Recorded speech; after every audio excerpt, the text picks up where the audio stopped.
Gillie Da Kid came out and spoke on their podcast and said the Kendrick Lamar and J. Cole beef is corny compared to what we've had in the past. And last week, me and D-Lo talked about some of the most epic of rap battles or rap beefs going out there, like with NWA and Ice Cube. Of course, Jay-Z and Nas. Of course, Biggie and Pac. We had Drake and Meek Mill. We had Drake and Pusha T. So, but those are a little bit newer, and I think what he would say that those are kind of like mediocre compared to what we've had in the past. But I don't think so. I don't think so either, me personally. But according to Gillie, no, I'm saying I don't think he would. He would say that. Okay, mediocre. Okay. Nah, but and we'll get into why. But go ahead, my fault. Nah, but does he have a point though? Does he have a point in saying that these rap beefs now are corny compared to what we've had in the past? Does he have a point? Yeah, I mean, he absolutely he does have a point that they are corny compared to the ones that we've seen in the past.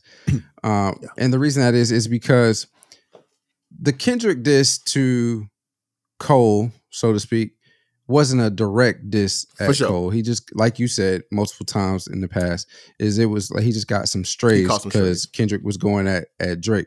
And even the Kendrick Drake beef up until this point was kind of corny because they had been having a Cold War of beef for at least 6-7 years. I want to say.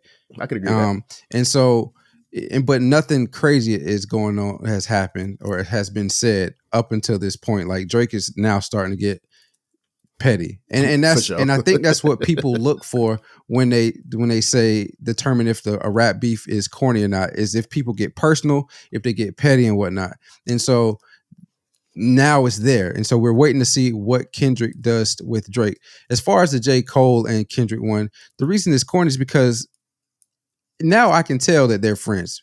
Unless, again, with the response to Drake, Kendrick comes back and says something about J. Cole when he's like conceited, right? Because how you say you can tell you can tell Kendrick and J. Cole are friends or Drake?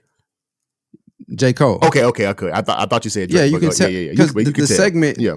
The Gillie says the Kendrick J. Cole beef is corny. Yeah. Okay. True. Right. I just brought in the Drake portion because that part up until recently was also corny because they weren't like, again, saying that, putting the corny perspective as if they're not taking any personal shots. Agreed. Like they just saying right.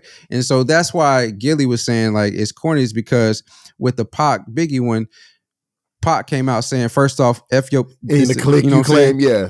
Right, you know what I'm saying? You claim to be a player, but I F your wife, right? Facts. You know what I'm saying? Yeah. But then also with the Nas Jay-Z talking about skeeting with with one of Nas's ex and whatnot, right? And then in the Pusha, most recent one, the Pusha and Drake, talk about his son. Said that the boy had a son and nobody knew. So like that's why I want to say that he's saying it's corny because there's no real personal shots being taken. The only thing really thrown for J. Cole was F the big three. It's just big me. Yeah. And then Cole comes back and says, okay, so what? Your albums is whack. Okay. You know what I mean? Yeah. Right. So that's and you know, we love Cole. We like Kendrick, but I can understand where Gillie's coming from with that. I can too, man, but did Chris Brown go back to the old school? Oh man, Chris Brown. Is Gillie Da Kid going to shout out Chris Brown and say, bro, you brought it back to the Pocket Biggie days, my nigga. Like who shot you and the, you know what I'm saying? Like, come on, bro. Like Chris Brown went stupid. I'm gonna have to leave that in the description because y'all gonna hear Chris Brown get personal with Quavo. Super personal. But I think I do think he has a point though. Super ugly. Oh, what? He went dummy, but I mean he went back to the 50 and Ja Rule like being super personal because you know 50 petty. But he went back to the day. But I do think Gillie has a point, and as you explain it, you can tell why he has a point because it's they homies. You know what I'm saying? They're not trying to get super crazy, but I mean, but Drake came out and talked about low key talked about K. Dot wife in the Drake. You talking about the singing that him? But he came out and talked about K-Dot's wife. He was talking about some of everybody. He talking about some of everything. So I mean, he hasn't actually released that yet. Be like bodyguards with Whitney though. Like, oh yeah, he did say that. Okay, you're right. My fault. I thought you were talking about the one that he hasn't officially released or like claimed. Where he's talking about hi Whitney something. Oh yeah, I forgot what he said. Yeah. But nah, the first one, Drop and Give Me 50 talked about Whitney too. So yeah, you're right. You know what I'm saying? Right. So yeah, Gillie definitely has a point. And I, as much as I want it, but see, because maybe it could get personal and not get violent now because rappers today ain't really like that for real. But like back in the day when it was Pac and Biggie, something like that might get you, murked for real. Like, you feel what I'm saying? But I don't know. Ain't nobody really gonna the do fans, crazy. man. It is. Typically, it's the fans. The only in the instance that you're talking about with Pac and Biggie, it was the actual people because Pac was shot in New York in the same studio that they where Biggie was, and so they're like he's thinking. But typically, when it gets physical, it's because the fans take it a bit too far. Like the East Coast West Coast thing was.